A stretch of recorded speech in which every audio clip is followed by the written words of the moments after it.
प्रचंड मतानं मी यांना का उभा केलं. 2 मिनिटं बसा आपण.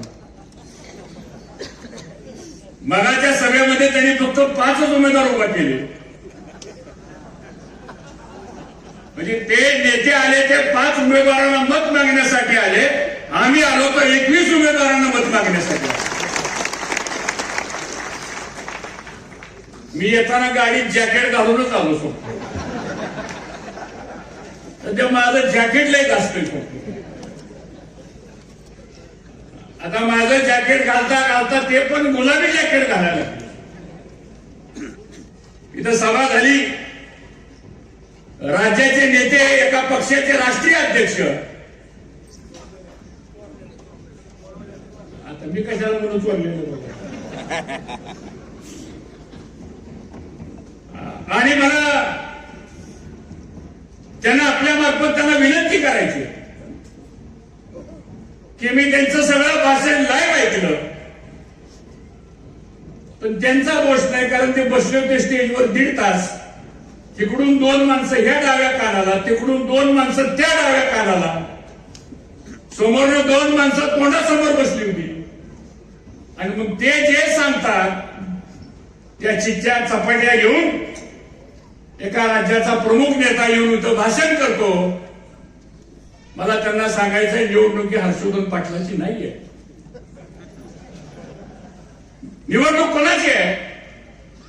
निवडणूक प्रदीपदादा गारटकर तुम्ही 25 वर्षांनंतर जो अन्याय केलेला आहे त्या प्रदीपदादा गारटकरला नगराध्यक्ष करण्याची निवडणूक आहे. तुम्ही विसरला. त्यांच्या 46 मिनिटाच्या भाषणामधली 26 मिनिटं हर्षवर्धन पाटील, राहिलेली 7 मिनिटं ती पूल. माने दादा तुम्ही सांगितलेलं ती पूल. आता त्या पुलाचं सांगतो, गंमत सांगतो तुम्हाला. ते भाषण करत असताना माझ्याकडे एक लाईव्ह चॅट आला. लाईव्ह चॅट आहे बघा, नाव वाचत नाही, पण एक जणांना ते भाषण करत असताना एक कॉमेंट पास केली. मी नाही बरं का, त्यांनी कॉमेंट पास केली.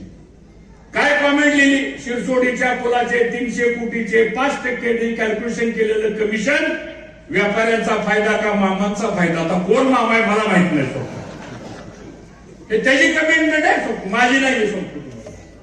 आता त्याला विचारावं लागलं हा मामा कोण आहे. दुसरी कमेंट आली, ही दुसरी एक कमेंट आहे. ते भाषण चालू असताना बरं का, म्हणजे माणसं किती हुशार आहे. काय कमेंट? कमिशन खाणारा मामा असा जनतेची दिशाभूल कसा करतो. दुसरी कमेंट.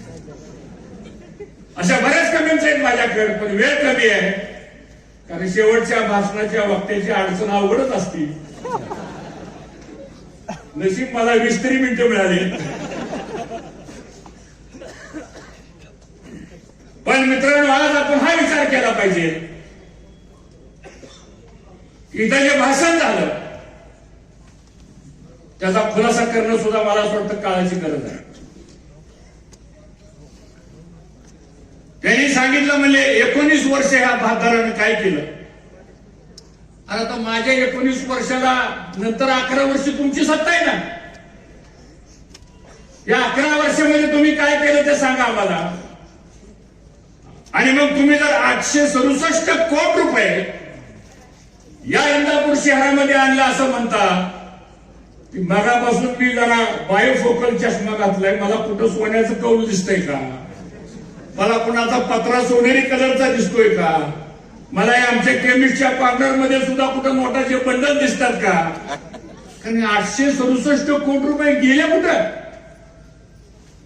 आणि मग 867 कोटी रुपये जर तुम्ही खर्च केले असतील तर ज्या नेत्याच्या घरामध्ये आज त्यांच्या पुतण्याचं लग्न आहे त्यांना सुद्धा तुम्ही जाऊन दिलं नाही तिथं, आणि त्यांना इथं सगळ्याला बोलवलं. मग तुम्ही राज्याचे कॅबिनेट मंत्री असताना एका 25,000 मतदाराच्या नगर